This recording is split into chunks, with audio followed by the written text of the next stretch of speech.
క్రీస్తునాథుని యందు ప్రియ సహోదరి సహోదరులారా, యేసు తిరుహృదయ మహోత్సవ ధ్యానాంశము. నేటి సువిశేషము మత్తయి సువార్త 11వ అధ్యాయము 25వ వచనం నుండి 30వ వచనం వరకు. ఆ సమయమున యేసు ఇట్లు అనెను: పరలోకమునకు భూలోకమునకు అధిపతివైన తండ్రి, విజ్ఞులకు వివేకవంతులకు వీటిని మరుగుపరచి పసిబిడ్డలకు బయలుపరచితివి కనుక నిన్ను స్తుతించుచున్నాను. అవును తండ్రి, ఇది నీ అభీష్టము. నా తండ్రి నాకు సమస్తమును అప్పగించి ఉన్నాడు. తండ్రి తప్ప మరెవరునూ కుమారుని ఎరుగరు, కుమారుడు తప్ప మరెవరునూ తండ్రిని ఎరుగరు. మరియు కుమారుడు ఎవరికి ఎరిగింప ఉద్దేశించునో వారు మాత్రమే తండ్రిని ఎరుగుదురు. భారమచే అలసి సలసి ఉన్న సమస్త జనులారా, నా యుద్ధకు రండు, మీకు విశ్రాంతి నొసగెదను. నా కాడిని మీరెత్తుకొనుడు. సాధుశీలుడననియు వినమ్ర హృదయుడననియు మీరు నా నుండి నేర్చుకొనుడు. అప్పుడు మీరు మీ ఆత్మనందు విశ్రాంతి పొందుదురు.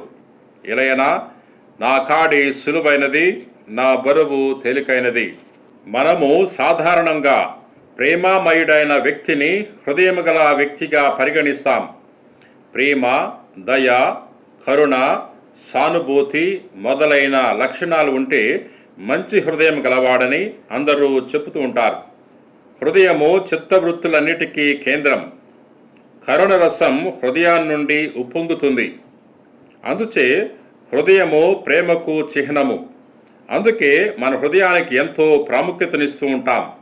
శ్రీసభ కూడా యేసుక్రీస్తు హృదయానికి చాలా ప్రాముఖ్యత ఇస్తుంది. ఈ దినం యేసు తిరుహృదయ మహోత్సవాన్ని జరుపుకుంటున్నాం. అనగా యేసు మనలను ఎంతగా ప్రేమించి ఉన్నాడో, అందుకు మన సమాధానం ఏ విధంగా ఉన్నదో మనము ఈరోజు ప్రత్యేకంగా ధ్యానించాలి. మన సాంఘిక జీవితంలో మంచి హృదయం గలవారిని మనం తప్పకుండా ప్రేమిస్తాం. యేసుక్రీస్తు మనుష్యుడిగా జీవించి మన పట్ల తన ప్రేమ, దయ, కరుణా రసాలను ఒలికించాడు. అయితే మనము ఆయన్ని మంచి హృదయం గలవానిగా పరిగణించి అందుకు తగిన విధముగా ఆయన పట్ల మన ప్రేమను వ్యక్తపరుస్తున్నామా లేదా అని ఒకసారి పరిశీలించుకోవాలి. శ్రీసభలో యేసు తిరుహృదయమెడల బహిరంగమైన భక్తి 17వ శతాబ్దంలో మార్గరెట్ మేరీ అనే మఠకన్య ద్వారా వ్యాప్తి చెందింది. శ్రీసభ ఆరంభం నుండే శిలువపై యేసుక్రీస్తు ప్రక్కన బల్లెముతో పొడవగా పడిన గాయాన్ని శ్రీసభ పండితులు, పునీతులు భక్తితో ధ్యానం చేస్తూ ఉండేవారు. ఆ తరువాత మధ్యయుగంలో యేసు తిరుహృదయమెడల భక్తి ప్రారంభమైనప్పుడు ఆ హృదయానికి ఈటచే తగిలిన గాయం పట్ల మరింత భక్తిని చూపుతూ వచ్చారు. పునీతులైన బెర్నార్డు, గెట్రూడు, మెటిల్డే ఈ భక్తిని ఇంకా ఎక్కువగా ప్రోత్సహించారు. 17వ శతాబ్దంలో మార్గరీతా మరియమ్మ అనే కన్యకకు యేసు 3 సార్లు ప్రత్యక్షమై తిరుహృదయమెడల భక్తి భావాన్ని తెలియచేశారు. ఫ్రాన్స్ దేశంలో పరిమోనియల్ అనే పట్టణంలో ఈ కన్యక ఒక విచిత్రమైన దృశ్యాన్ని చూసింది. అగ్ని జ్వాలలతో మండుచున్న యేసు హృదయం, దాని చుట్టూ ఒక ముండ్ల కిరీటం, దానిపైన ఒక సిలువను ఆమె చూచింది. ఆ దృశ్యాన్ని యేసు తన హృదయం వైపు చూపిస్తూ తన హృదయమెడల భక్తిని వ్యాపకం చేయమని ఆమెను ఆదేశించారు. తత్ఫలితముగా 1765వ సంవత్సరంలో 13వ క్లెమెంత్ పాపు గారు ఈ పండుగను కొన్ని మేత్రాసనలో జరిపేటట్లు ఆమోదించారు.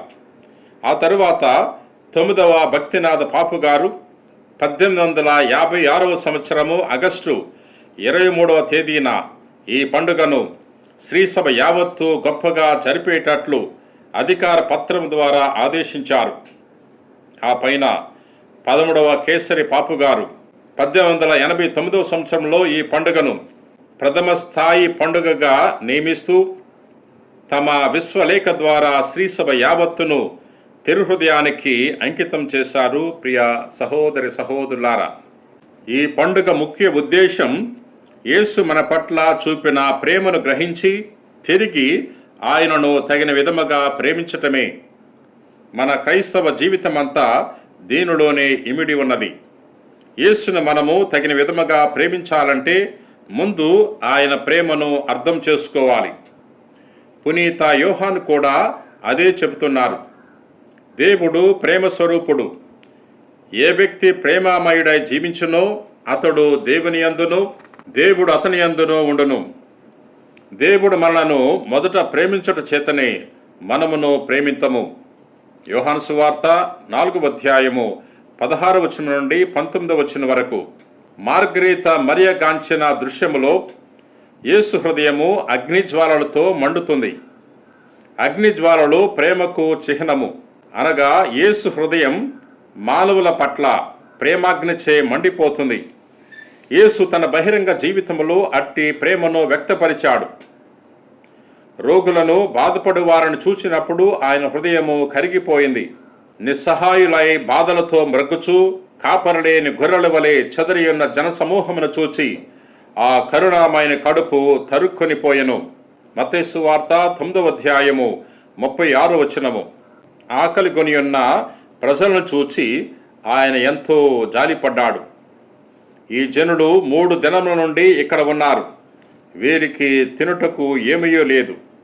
వీరిని చూడ నాకు జాలి కలుగుచున్నది. వీరు మార్గమధ్యమున అలసి సొలసి పడిపోవుదరేమో. వీరిని పస్తుగా పంపివేయుట నాకిష్టము లేదు అని ప్రభువు పలికాడు. లాజరు చనిపోయినప్పుడు అతని సోదరి విలపించుట యేసు గాంచినప్పుడు ఆయన హృదయము ద్రవించినది. ఆమెయు ఆమె వెంట వచ్చిన యూదులను విలపించుటను చూచినప్పుడు యేసు హృదయము ద్రవించెను. యేసు కంట తడిపెట్టెను. యోహాను సువార్త 11వ అధ్యాయము 33వ వచనం నుండి 36వ వచనం వరకు. తన గొర్రెల నిమిత్తము తన ప్రాణాన్ని కూడా అర్పించే మంచి కాపరిగా యేసు తన్ను గూర్చి చెప్పుకున్నాడు. తాను ప్రేమించిన వారి కొరకై మరణానికి కూడా వెనుది అనే ప్రేమ నిజమైన ప్రేమ. యేసు ప్రేమ అట్టిది. దివ్య ప్రేమ ఆయన యందు మానవ రూపముతో వ్యక్తమైంది. ఆయన హృదయము నిజమైన మానవ హృదయము. ప్రియ సహోదరి సహోదరులారా, మార్గరీత మరియమ్మ చూచిన దృశ్యములో మండుచున్న యేసు హృదయం చుట్టూ ముండ్ల కిరీటం ఉన్నదని చెప్పాం. ఆ ముండ్ల కిరీటం హృదయాన్ని ఎప్పుడూ గాయపరుస్తుంది. ఆ ముండ్ల కిరీటం మన పాప జీవితానికి గుర్తు. మనను అంతగా ప్రేమించిన వ్యక్తిని మనం ప్రేమించే బదులు ద్వేషిస్తున్నాం. స్వార్థం, లోభం, దొంగతనం, వ్యభిచారం మొదలైన దుర్గుణాలన్నీ ఆ కిరీటంలోని ముళ్ళు. ప్రేమపూరితమైన ఆ హృదయాన్ని ప్రేమరహితమైన మన దుష్ట తలంపులు, క్రియలు గాయపరుస్తున్నాయి. మన అనుదిన జీవితంలో మన నుండి మేలులు పొందుకున్న వ్యక్తి తిరిగి మనకు కీడు చేస్తే మనము ఎంతో బాధపడతాం. అది మరుపురాని బాధ. అట్లే యేసు కూడా మనము ఆయనకు చేసే ద్రోహాన్ని గూర్చి బాధపడుతుంటారు. శిలువపై వేలాడుచున్న క్రీస్తు హృదయాన్ని సైనికుడు ఈటతో పొడిచినట్లే మనము కూడా మన పాపాలతో ఆయన హృదయాన్ని బ్రద్దలు చేస్తున్నాం. ప్రియ సహోదరి సహోదరులారా, గాయపరిచిన హృదయానికి మనం పరిహారం చెల్లించాలి. ఈ పండుగ సందర్భంలో మనము పరిహారం చేయాలని శ్రీసభ కోరుతుంది. ఈ పండుగ ముఖ్య ఉద్దేశం కూడా అదే. అయితే యేసు ఇప్పుడు పునరుత్థానుడై మహిమాన్వితుడైన మన ప్రభువుగా పరలోకములో ఉన్నాడు కదా. మరి అట్టి ప్రభువుకు మనం పరిహారం ఎలా చెల్లించాలి? మన మధ్య లేనప్పుడు మనము ఆయనకు పరిహారం ఎలా చెల్లించగలం? శిలువపై యేసు ఈటచే పొడవబడినప్పుడు ఆయన ప్రక్క నుండి వెంటనే నీరు, రక్తము ద్రవించను. నీరు జ్ఞానస్నానానికి చిహ్నము, రక్తము దివ్య సప్రసాదానికి చిహ్నము. ఈ రెండు శ్రీసభను సూచిస్తున్నాయి. ఆదాము ప్రక్కల నుండి ఏవమ్మ జన్మించినట్లే రెండవ ఆదామైన యేసుక్రీస్తు ప్రక్క నుండి ఇప్పుడు శ్రీసభ జన్మిస్తుంది. శ్రీసభ ద్వారా యేసు మన మధ్య జీవిస్తున్నారు. కనుక మన పరిహారం శ్రీసభకు అందులోని సభ్యులకు చెల్లించాలి. శ్రీసభలోని సభ్యులకు ముఖ్యముగా బాధపడు వారికి సోదర ప్రేమను చూపించటమే యేసుక్రీస్తుకు పరిహారం చెల్లించటం. అట్టి సోదర ప్రేమను చూపించటం వలన మనము యేసును ప్రేమించగలం. మన పట్ల యేసు ప్రేమ వ్యక్తమైంది. యేసు పట్ల మన ప్రేమ మన తోటి వారి యొడల చూపించవలసిన సోదర ప్రేమయందు ప్రదర్శితం కావాలి. ఎవరైనాను తాను దేవుని ప్రేమించనని చెప్పుకొనుచు తన సోదరుని ద్వేషించనచో అట్టివాడు అసత్యవాది. తన కనులారా తాను చూచిన సహోదరుని ప్రేమింపనిచో తాను చూడని దేవుని అతడు ప్రేమింపలేడు. కనుక దేవుని ప్రేమించేవాడు తన సోదరుని కూడా ప్రేమించాలని క్రీస్తు మనకు తెలియజేస్తున్నారు. యేసు తిరుహృదయ ప్రేమ కుటుంబంలో నెలకొని ఉండాలి. కుటుంబం తిరుహృదయానికి అంకితం చేయబడ్డది. అనగా యేసు ప్రేమకు, ప్రేమపూరితమైన క్రైస్తవ జీవితానికి అంకితం చేయబడ్డది. అనుదినం మనం యేసు పట్ల చూపే ప్రేమను గూర్చి ధ్యానిస్తూ ఉండాలి. ఆయనకు తిరిగి తగిన ప్రేమను చూపిస్తున్నామా లేదా అని ఆలోచించాలి. అనుదినము మన తప్పులను సరిదిద్దుకుంటూ మన పాపాలకు పరిహారంగా సోదర ప్రేమను పాటిస్తూ ఉండాలి. యేసు ప్రేమలో మన కుటుంబం దినదినాభివృద్ధి చెందుతూ ఉండాలి. దివ్య సప్రసాదం మన ఆధ్యాత్మిక కుటుంబ భోజనం. అది ప్రేమపూరిత సంస్కారం. అది యేసు ప్రేమకు నిలయము. కనుక దివ్య సప్రసాద స్వీకరణ ద్వారా మన కుటుంబము యేసు ప్రేమలో అభివృద్ధి చెందుతూ ఉండాలి. ఆయన ప్రేమాగ్ని మన కుటుంబములో ఎప్పుడు మండుతూ, తద్వారా మన హృదయాలు కూడా యేసు తిరు హృదయం వలె రూపొందాలి. భారమచే అలసి సలసి ఉన్న సమస్త జనులారా నా యుద్ధకు రండు, మీకు విశ్రాంతి నొసగెదను. నా కాడిని మీరెత్తుకునుడు. సాధుశీలుడననియు వినమ్ర హృదయుడననియు మీరు నా నుండి నేర్చుకునుడు. అప్పుడు మీరు విశ్రాంతి పొందుదరు. ఎలయనా నా కాడి సులువైనది, నా బరువు తేలికైనది.